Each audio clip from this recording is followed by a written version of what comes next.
Manever I say ma PENDREAM TV. PENDREAM TV there, I see them yopo.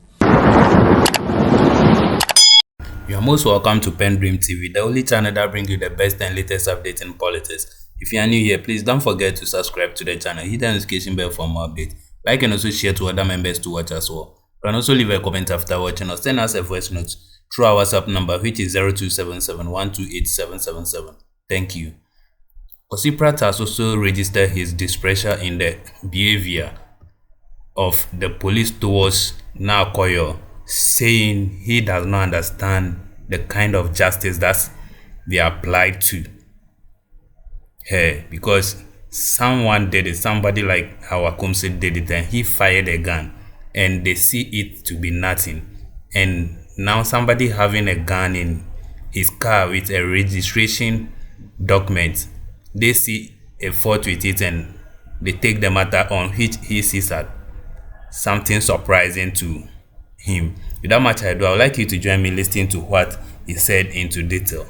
As you usually know him, he's a learned person when it comes to justice and fairness, and he made a point, a clear point. But I would like you to deliver your comments after watching or listening to what he said. Thank you. Some of you are sending us text messages. This is from, he says, I'm Silas Sowa from Tishi. I want to know this before I vote for NDC. If John Mahama wins the 2024 elections, is he going to be father for all? And then he continues. This one might be in a little, he says, I don't think I will send any case to court when egg and a benzo cost only 6 Ghana. To solve problems instead of going to court to face MPP lawyers. That is a message from Silas. I would urge all of those discussing these matters to be extremely fair to the police service and the Inspector General of Police for good reason. There is no institution which can function, carry out its constitutional duties and so on without public support. So public support becomes very key for the independent functioning of every and any institution in our country. Now we are discussing these matters at a time when the public is fully conscious and aware of a conspiracy within the police service to remove the Inspector General of Police because he was seen to be fair. Now, this matter went to Parliament for discussion. Parliament, in its wisdom, set up a bipartisan committee to go into these matters. After a draft report, many months ago, Parliament is unable to state its position, which by inference is the position of the people they represent, on a matter as crucial as the misuse of the police service for electoral purposes. Parliament, as of now, has not been able to state its clear position on the subversion for political purposes of the Inspector General of Police. The Inspector General of Police does not have public support and public defense. Under these circumstances, what do you expect the police service to do? If we, members of the public, fail to insist on the independence of the police service and the need for the actors to be fair to all and so on, and we leave them to their fate, this is what we should be expecting. I'm completely disgusted by the fact that this matter has been allowed to die. Nobody is raising any question about it. If you were IGP Dampari, what would you do? Bottom line, he's a human being like all of us. Bottom line, why? If he didn't need his job, he would have resigned a long time ago. He needs the job. That's why he's still sitting there. And if he's threatened, and we do not rise to his defense, what do you expect him to do? This is part of the problem. You understand? So sometimes I think that we are particularly unfair to public office holders because we failed to defend them. We failed to give them the strength that enables them to act independently, to act on the basis of the provisions of the Constitution. And if we fail to do that, we have no right whatsoever to complain when they err or where they appear to err. Now, the two exercises we are discussing, voter registration exercise and transfer of votes, have been extremely revealing. For me, extremely revealing.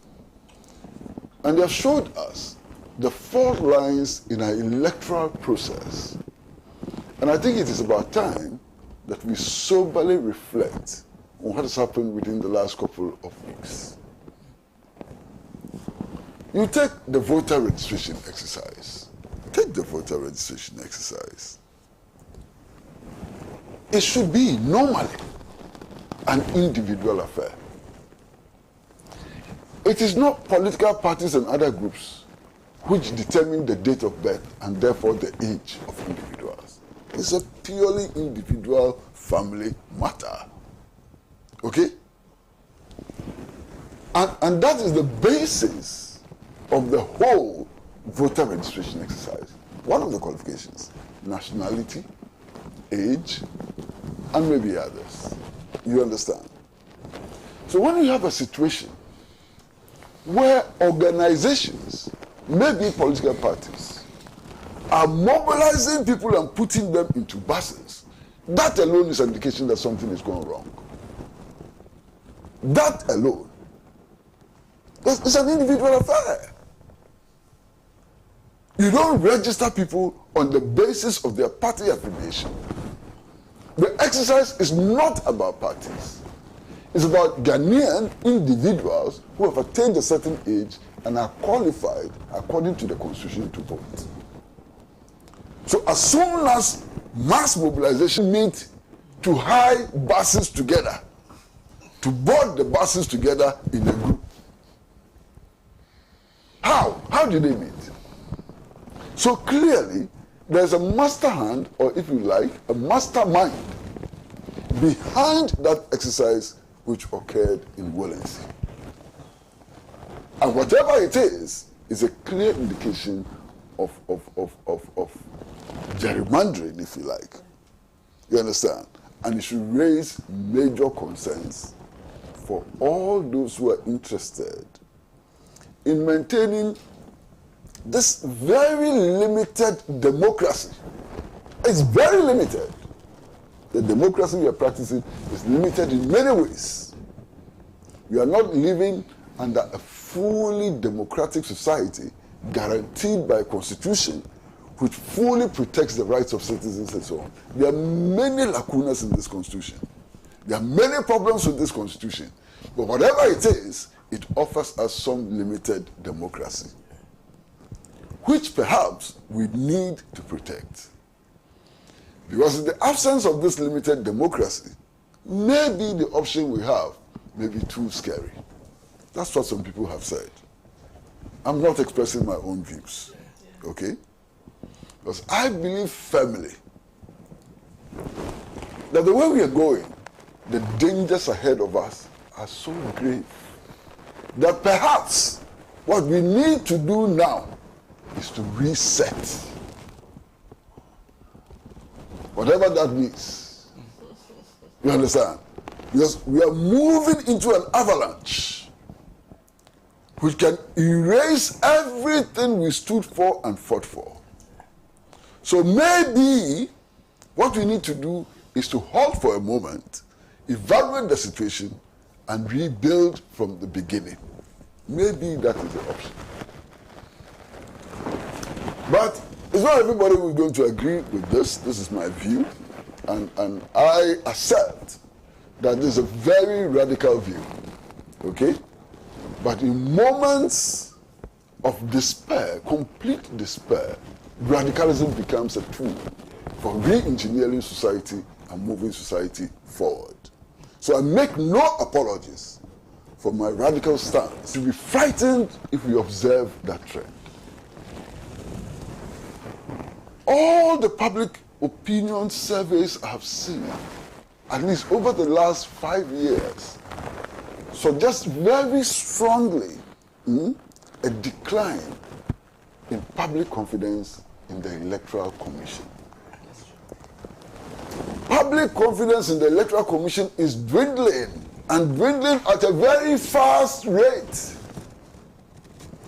Shouldn't we be asking why? What is it that has happened in these two exercises which should frighten us, those of us who have noticed this dwindling in public confidence? What is it? Look, one of the things that have worried me over the last few years and so on is the reckless statements made by commissioners on the Electoral Commission. Absolutely reckless statements. Imagine a footballer, a football game between Hearts and Kotoko, and the referee, just before the match, sings praises of the goalkeeper of one team and the midfield and so on, and comes to the conclusion that as for that team, by all means, they have to win the championship. How would you assess that referee?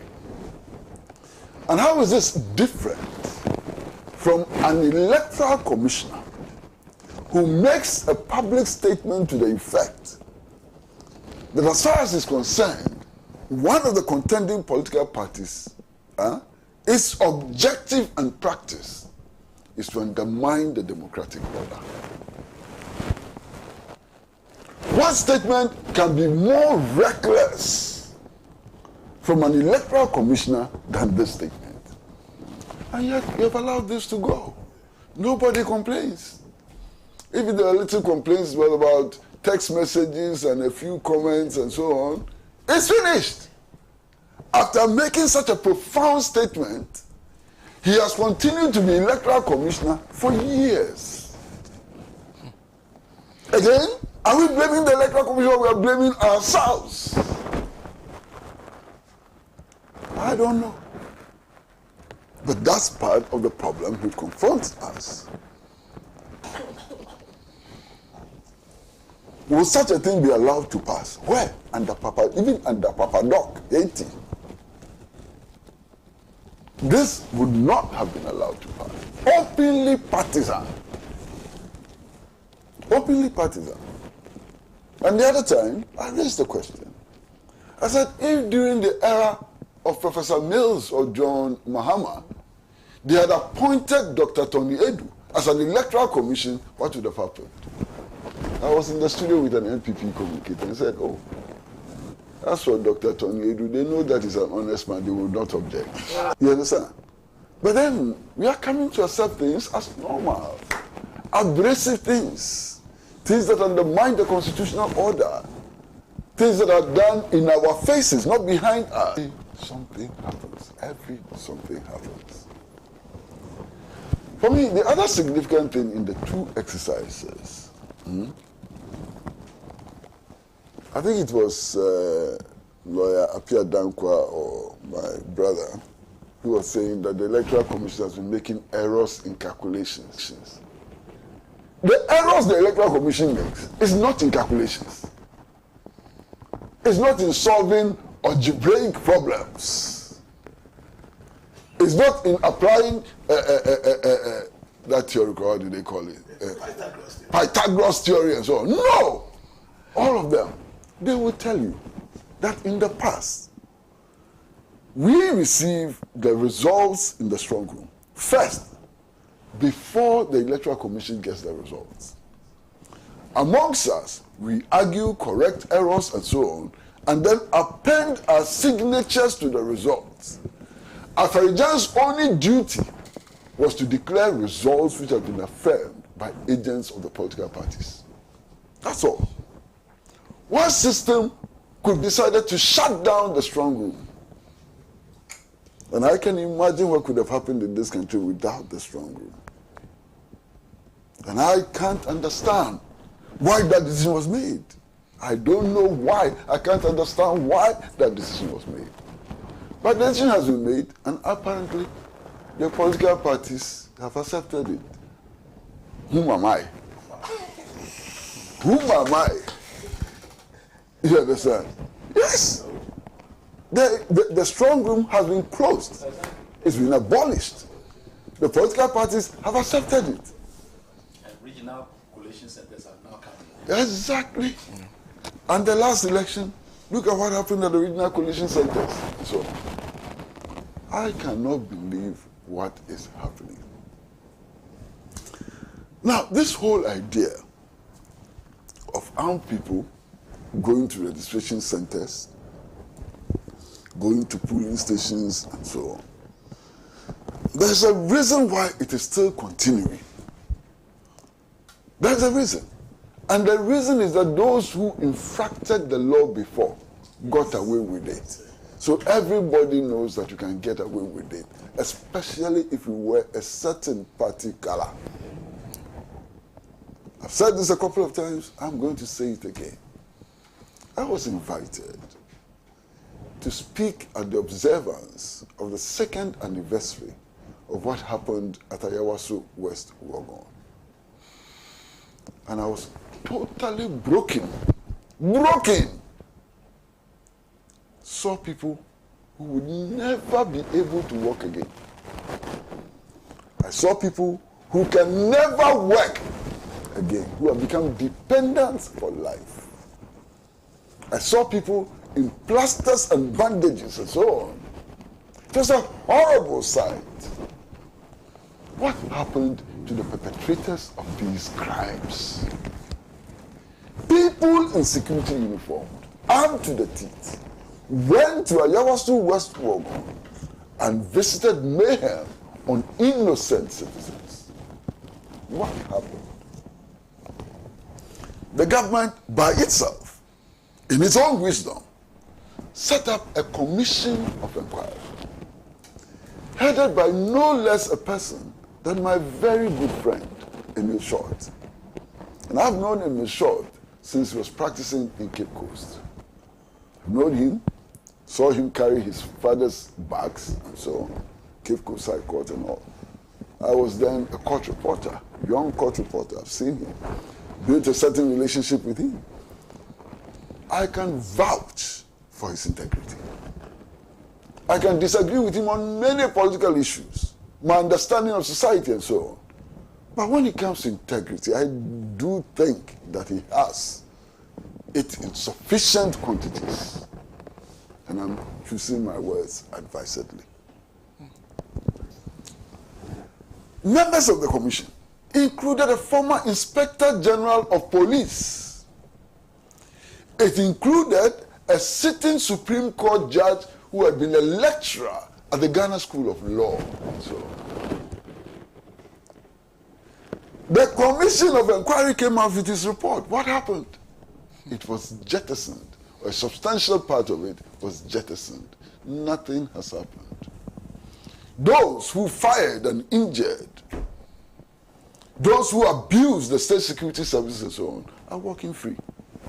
Nothing has happened to them. Perhaps nothing will happen to them. Why do you think that others would not do the same? If this is not a license for misbehavior, what else can be a license for misbehavior? At the end of the last elections, 8 people were dead. 8 human beings were dead. Not cockroaches, not ants, not rabbits. 8 human beings died. What did they die for? They died in vain. Why is justice for the 8 people who died? Who cares? Our own reluctance to stand up and speak promotes injustice and promotes impunity. So we are all the time pointing our fingers to the Flagstaff House, to Nana Addo Dankwa Akufo-Addo, to Kandapa and so on. Let us remember that when you point your forefinger somewhere, the rest points to you.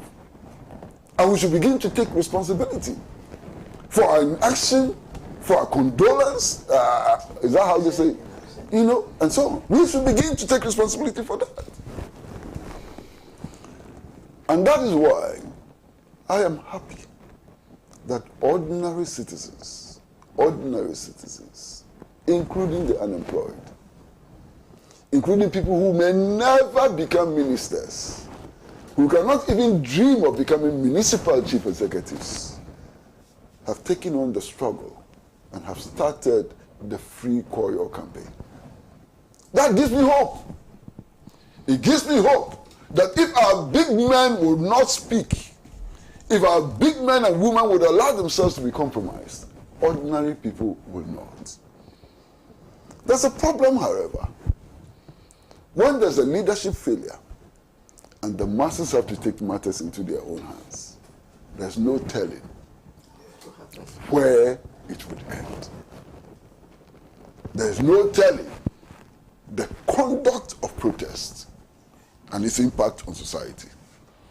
And that is why it is important in our society for leaders, those who see themselves as leaders, even if they are self-appointed leaders, to take action in order to avert a situation where the anger of the people spreads into all the little corners of our community. Because the anger of the people is a potent force. It is the most potent force in the world. There is no force who can defeat the collective and determined anger of the population. And the leaders should watch out. I'm a little older.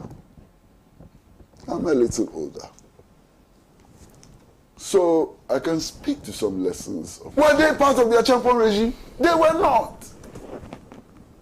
Were they part of the Akufo regime? They were not. Politically innocent persons who suffered as a result of the failure of people like us to speak out, to stand for something. We, our inaction, our silence, led to all of those people suffering atrocities. Atrocities that we would not wish for anybody else. We should learn those important lessons and apply those lessons today in order to avert similar situations. But listen, if we fail to learn those lessons and apply those lessons today, what we don't, and go home and sleep. No arrest, no questioning, no nothing. But it is an offense to keep a gun in your car, a gun you haven't fired in your car. What? What kind of fairness is this? What kind of justice is this? Does this make sense? That one parliamentary candidate can actually pick a weapon, fire it at a polling station, at a registration center, fire the gun. Nothing happens, no arrest, no nothing. Another parliamentary candidate has a gun in her car. The gun has not been fired. And she is arrested and detained. Wonders, they say, can never end. But there are still wonders when they occur. They may not end, but anytime they occur, there are still wonders. You see? Now, from what we are being told, unless the reports we are getting from the media are not correct, this lady had been granted bail. Then all of a sudden, by some strange developments, the bail is rescinded or she's arrested and locked up. What is the condition? There is no indication that she would have absconded. No indication whatsoever that she would have absconded. Last night, that's the worst part.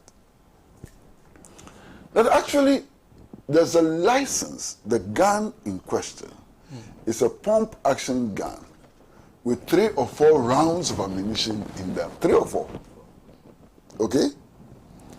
And that it has been licensed. So what is the problem? The woman is called Phyllis.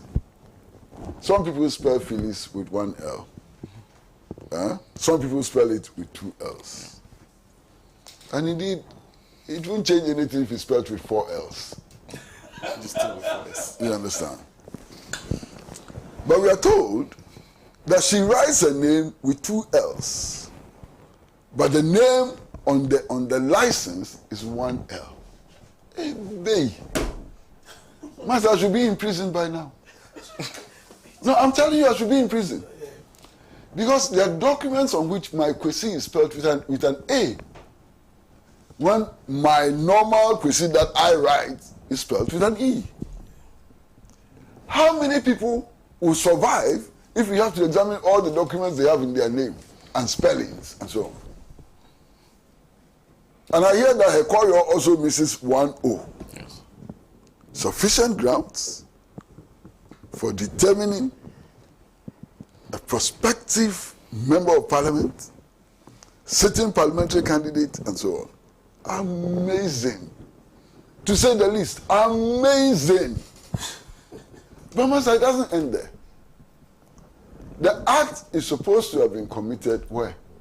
At Ofanko. Yeah. No, be so? Yeah, Kaswa. Is it Ofanko? No. Yeah, Kaswa Ofanko. Okay. Kaswa Ofanko. Yeah. So if this is not an extraordinary case, why has the suspect been detained at Cantonment's police station?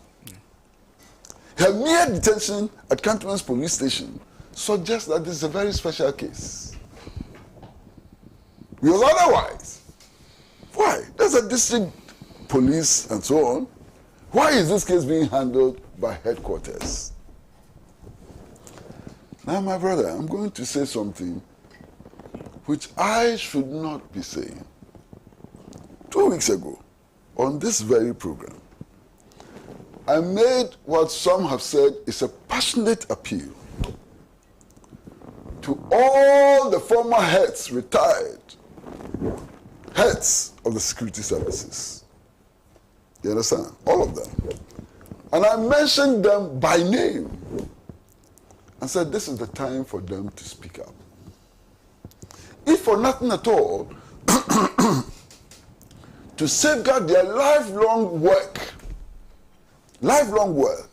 of building an enviable security service in Ghana. My friend, and he's my friend, everybody knows he's my friend, Kofi Boakye. Excellent career in the police service. Al-Hassan, who became IGP, excellent career in the police service. Mr. Kwanson, excellent career in the intelligence service and so on. Are they going to sit back and watch all the work that they did, devoted their life service to do, whittle away? General Kote, nice gentleman. He was a woman's man. True. Everybody loved him. And so, lover boy. He was outside the country. And when the coup occurred, he thought that he had nothing to fear or hide. So he flew into the country. What happened? He was grabbed, taken to the firing range, and shot. So even for those of you who in your conscience know that you haven't done anything to harm this country, you have nothing to fear like General Kote and so on, be careful. Because public anger is not about who is innocent. It's not about who doesn't fear. Sometimes it's just about setting examples. And any one of us can become an example. Let us handle these matters in such a way that we will protect our society and protect ourselves. That's not what I'm saying. Protect the society and protect ourselves. It is not all about altruism. it gets to a point where your own interests, the interest of your wife, the interest of your children, the interest of your extended family, the interest of your community should also matter to you. What kind of a father are you if you don't care about the safety of your children and your wife and so on? You are a useless father. So don't you ever think that you can become a father in isolation, a good father hiding somewhere when the society itself is burning. Armageddon is approaching. And Armageddon is approaching at a terrific speed. We need to take measures to protect now and tomorrow. I'll finish. Thank you. Thank you very much. Let me do a few comments. We're coming to a matter that you were personally involved in, the matter of the protest, the Palestinian protest on the car parade. But before we get there, this is Ragamuffin of who Anglokoji Bakume, who says good morning. Pan-African, the error in the spelling of the name of the PC undermines the recruitment into police service of unqualified persons. Some of them don't have even the most basic education certificate. That's Ragamuffin who said that one. This is obvious the easy ones to send this country to Fifth Republic, but it cannot happen under the watch of some of us. There's more. Says good morning. To your panelists, especially Honorable Alexander Segbefia, please, I have serious observations with regards to NDC stopping the MPP in breaking the it. I think that the NDC as a party have not learned any lessons because the current MPP does not believe in democracy. So NDC should do the following if they believe, if they really want to rescue this country. It goes ahead to make 2 prescriptions. The press conference must stop and always take practical measures. 2, the leadership of the party should from now on stop anything that it deems illegal because it's clear that nobody is ready to speak truth to power in this country as they were doing in GM's time. That's from Mash Taylor in Yendi who sent that. There's Alanes who sent this from Accra, says NDC MPs, especially those in their safe zones, don't care whether the party loses or not. After all, their seats are always safe. Some of them are benefiting and enjoying now more than ever. NDC very, very weak. Thank you for that message. This one says, Sana, Ghanaians are quiet, not talking because they have been manipulated spiritually through enchantments.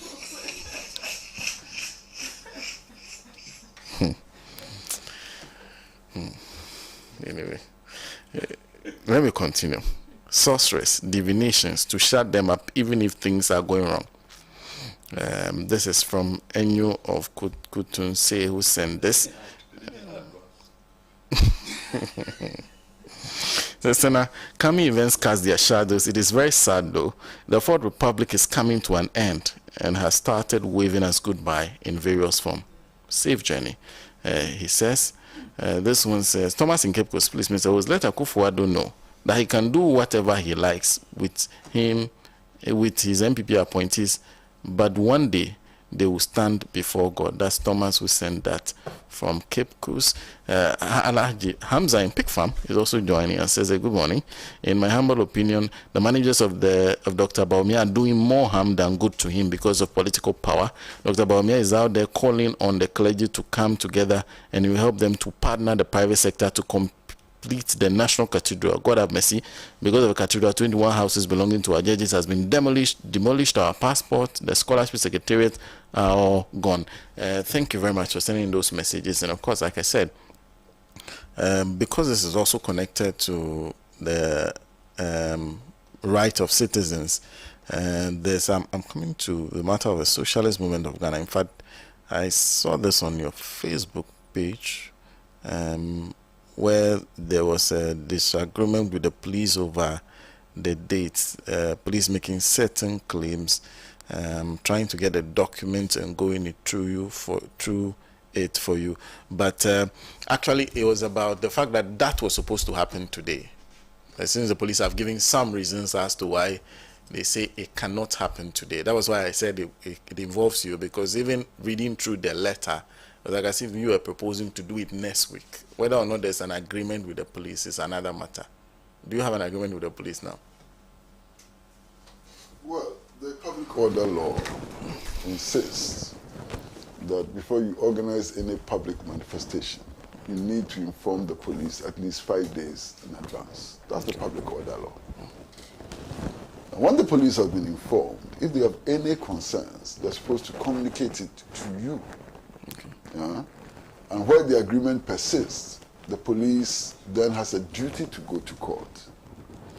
So from a strict interpretation of the public order law, nobody has an obligation to seek permission from the police to organize a public manifestation. I do hear a lot of people trying to organize demonstrations and saying they're going for police permit. The police doesn't issue permit. It doesn't have that authority. Okay. It is only the courts at the level of the High Court which can make a decision as to whether a demonstration should take place or not. And even then, the court's mandate only kicks in when there's disagreement between the police and the organizers. Okay.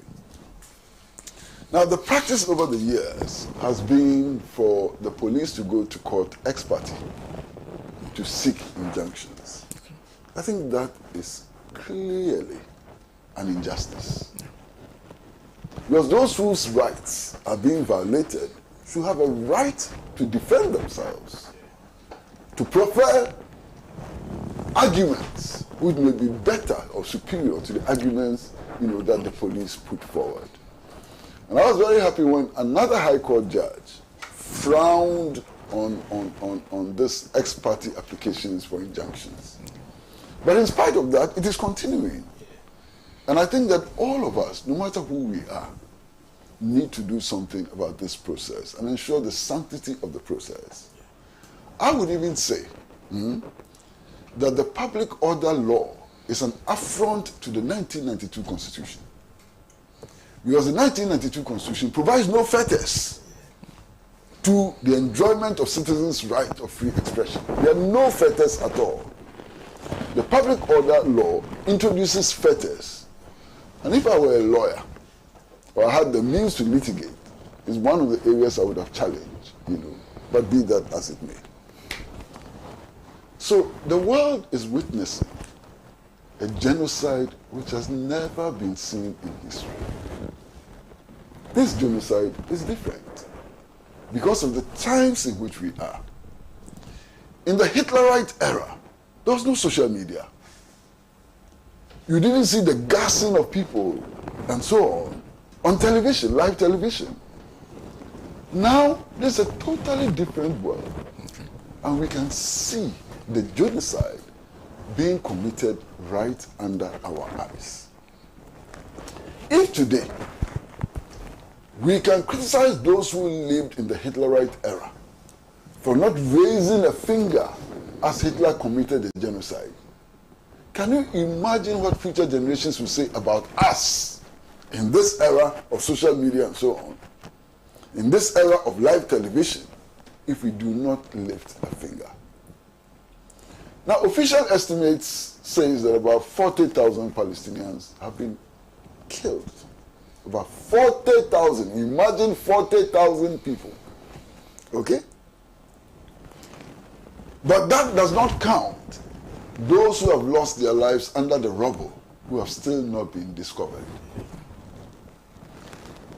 It does not count those who have been buried in mass graves by the misnamed IDF, and so on. Okay. More than 100,000 people have suffered various degrees of injury. Many of them have been amputated, and so on. You understand? So this is the situation the world is confronted with. And I think it's imperative on any and every people of conscience to raise at least a finger in order to end this genocide. We have a responsibility to ourselves and to the future to condemn this genocide. Now, unfortunately for those of us who happen to be Ghanaian, our government has behaved in the most embarrassing manner. Our government has so devalued our citizenship in the face of this genocide that it's even more imperative for us to speak out. Because our president has declared that he and Ghana, and I wonder who told him that I'm part of that Ghana, stand firmly with Israel. So we have a responsibility to demonstrate that we don't stand firmly with the president, even though he may imagine that he's standing firmly with us. We've organized a number of protests and so on, and we've come up with another novel idea of protest, which is to organize a car parade. So a number of cars with Palestinian flags were supposed today to move from the entrance of the University of Ghana all the way to the Arts Center, make a left, and end up at Harts Park. That was the original plan. Now, the police raised a number of objections, very strange objections. One, that this car parade would disrupt the supply of essential services. A car parade which is not likely to last for more than 2 hours. Okay. That it will endanger efforts to protect public peace and security and others and so on. And another very ridiculous reason the police gave was simply that another organization is planning a demonstration on this day, and therefore we cannot have 2 demonstrations. Now let's take the last one. If that organization is not pro-Israel, is not demonstrating in opposition to this demonstration, how does that become a problem for the police or for anybody? You understand? So that's a problem. Now, which demonstration doesn't affect the flow of traffic?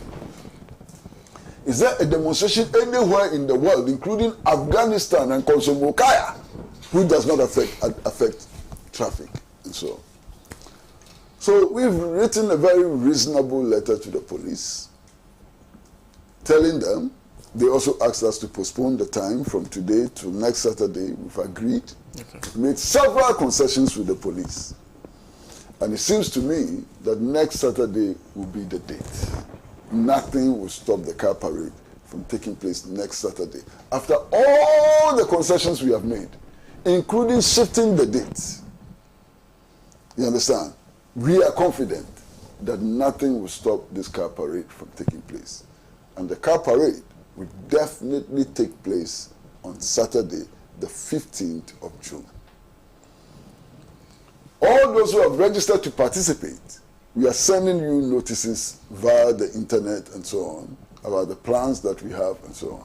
Please get ready and participate fully in this manifestation against injustice, against colonial occupation, and against apartheid. Look around the world today. Only this week, European countries are jumping over themselves to recognize the state of Palestine. European countries, members of the European Union. Ireland has done it. Spain has done it. That's another country. Slovenia has done it. In fact, 4 countries. And they did it with parliamentary approval. From what we know, by the end of next week, 3 more European countries are recognizing the state of Palestine. Now, if they do it, we have no reason not to do it. Because Palestine has been our ally throughout all of our struggles. Listen to Nelson Mandela.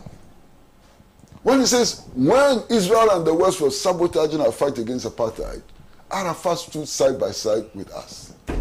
And that nobody dares tell him what friends he should make. And that Arafat is a son of South Africa dedicated to struggle against all forms of racism and so on. That's Nelson Mandela, not me. Okay? Even the Palestinians in the face of the occupation, colonial occupation, and apartheid and so on, supported our struggles. How can we fail them? So next week, Saturday, 9 a.m., the car parade will start from the entrance to the University of Ghana. And we will all be there. The police has asked us to change the route. Strangely, the police thinks that we should not pass in front of Jubilee House. We agree. passing in front of Jubilee House does not add anything, doesn't take away anything. So we will drive to 37 Military Hospital, take a right, and turn at Akoryoo Junction on the left, all the way to the Reach Circle, and end up at Hart Park. We are making all these concessions to the police. So now doesn't that tell you that many things have changed? In the past, we would not make any concession. But now, we will make some concessions. You know. Yes, I see. Thank you. Thank you for staying to PENDREAM TV. Really appreciate your time. Please, if you have not yet subscribed as a new member, please do so for us. Hit the notification bell, like, and also share to other members to watch as well. Make sure you share to other members on your contact list or on your group chats. Thank you. PENDREAM TV now, so far so good. Say open online portal e wo Ghana. Nipa share, nipa follow, nipa comment here. To my best of knowledge, without any biases, PENDREAM TV.